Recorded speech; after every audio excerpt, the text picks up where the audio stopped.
Dernier message, c'est ça qui est grave. Le dernier message concerne le Cameroun. Déjà, avant qu'on commence le Cameroun, première chose sur le Cameroun, c'est décembre. J'ai vu des vols, un système de vol qui va encore évoluer. Comme j'explique les autres modes opératoires, quand les microbes n'avaient pas encore commencé, j'expliquais les microbes ici. Et les différents modes opératoires des vols. Depuis 2020, je l'explique ici. J'ai vu un mode opératoire pour lequel il faut que vous fassiez attention. Surtout pour les parents qui donnent les téléphones aux enfants. Ok? Les enfants de 18, 19, 16 ans qui ont les téléphones à l'école. J'ai vu un système d'arnaque qui va passer par les enfants pour avoir accès à des codes, pour avoir accès à des entrées pour la maison. Et quand ils entrent dans la maison, ils font les kidnappings. L'histoire de kidnapping, c'est là. On a commencé ça en 2018. On parle de kidnapping ici. On a ça en 2018. On a ça en 2020. On a ça en 2021. Parce que tout le monde maintenant voit les kidnappings. Quand on a annoncé ça en 2018, 2020, personne ne pense. Donc ça, c'est un autre niveau de banditisme.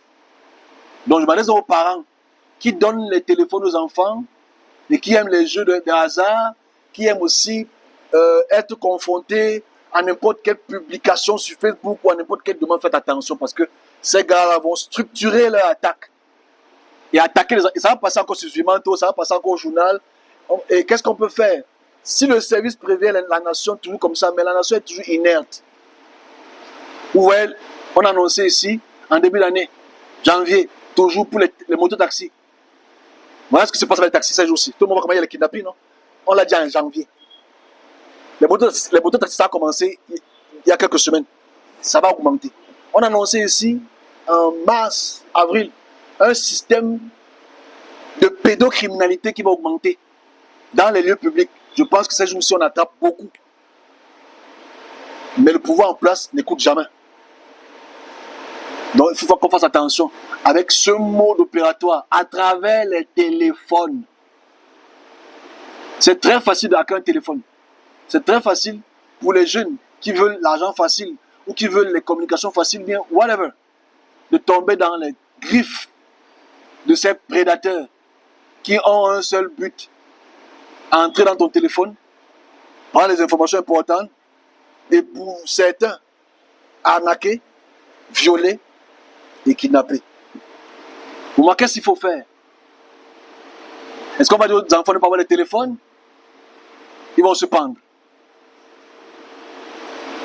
Mais c'est peut-être aux parents qui ont les enfants, qui ont cet âge-là, de dire à leurs enfants: n'entrez pas dans tel type de page, n'entrez pas dans tel type de page, ne publiez pas tel type de publication. On doit quand même moraliser. Je souhaite que le pouvoir en place, en écoutant, parce qu'ils écoutent, ils restent toujours cachés dans leur coin. De faire en sorte que le pouvoir en place mobilise, que les influenceurs prennent ce message et transfèrent cela.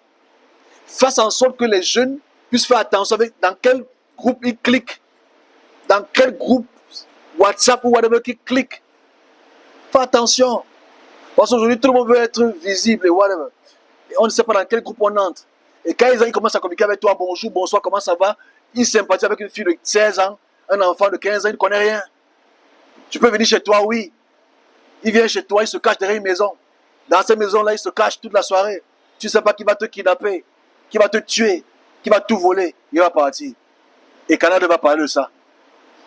On va dire: oh, la jeunesse est faible. Non, c'est le pouvoir en place qui est mauvais. Parce qu'ils sont supposés écouter quand même ce type de mensonge que je dis. Parce que je manque toujours. Mais le journal en parle.